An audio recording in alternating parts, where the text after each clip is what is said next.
Like, I have a Mhm. messy question. No, we're talking numbers, but I want to talk a little bit about the ideology of who is Herschel Walker, and there's a reason behind that. I am a Black Mhm. Republican. Not every Black Mhm. Republican looks like me, acts like me, or whatever. Mhm. And when I see white Republicans pushing Herschel Walker up this dumb kind of Sambo, just kind of talk like a slave Southern boy, good to the white people kind of guy, it almost makes me think, is this what they think of as a good Black person, that this is what they want to hold up? And as a Republican, that irks me. But is that really what that's what it seems like? What are you seeing?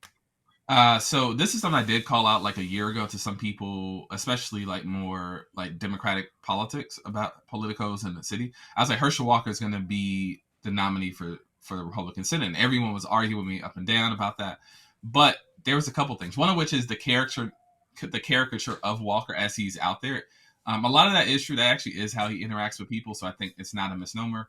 Some Okay. of the issues that we all know about are actually true and interacting with him as well. So that's not a misnomer.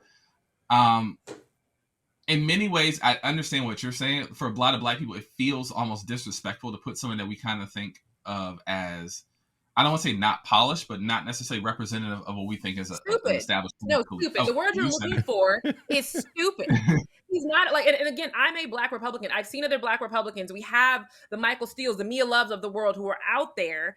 And I'm sorry they're not kissing Trump's butt, but there are smart Black Republicans, and Herschel Walker is not one of them. He is Well, literally here's a challenge that happens.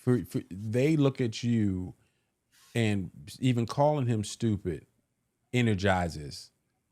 It is what it is. It energizes that base to say, and I, and "Oh, I and I don't get that. I don't get it. okay. I don't. Do I get it? I don't get it. I do get it." But go ahead, King. Go ahead, brother. I was gonna say, so this is like an ugly thing that we got to kind of talk about, and I bring this up historically with someone like Ronald Reagan. What I mean by Mm-hmm. that is like typically white voters, Mm-hmm. and so this is also one of the things I'm working on now is just a longer history of like Black people in the Democratic Party. So just so Yep. y'all can know like how we got there. So Awesome. typically white voters, and this is important. What you're saying as a Black Republican is very important because that's a tangential conversation. Who's a Black Republican versus the image that's presented.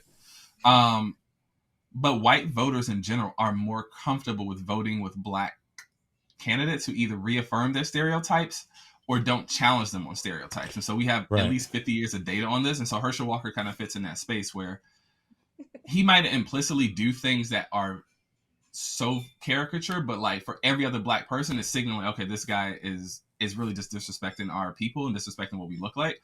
But for a lot of white voters, especially would-be swing voters, and especially white voters who are typically don't vote in most elections, they typically will come out for a candidate who kind of assuages that. We just have data on it. And I bring up the Reagan thing is because also candidates like Walker, he's doing this thing that we call soft seed conservatism, which is it's not actual conservatism by like the actual policies and procedures, but it's soft seed conservatism in terms of how he presents his ads, how he presents his speech, Mm-hmm. how he produces the anecdotes that are very appealing to would-be white voters. And so that is very powerful. So like a Corey Ruth, for example, who's a very well-respected Black Republican here in Atlanta, he would probably never be the Republican nominee for Senate just because he could not appeal to white voters who kind of want a Herschel Walker type of candidate, right? Right. And so that's kind of, we just have data on it. It's an unfortunate thing about politics, but we know that historically, if you have a candidate like Herschel Walker, he can probably win.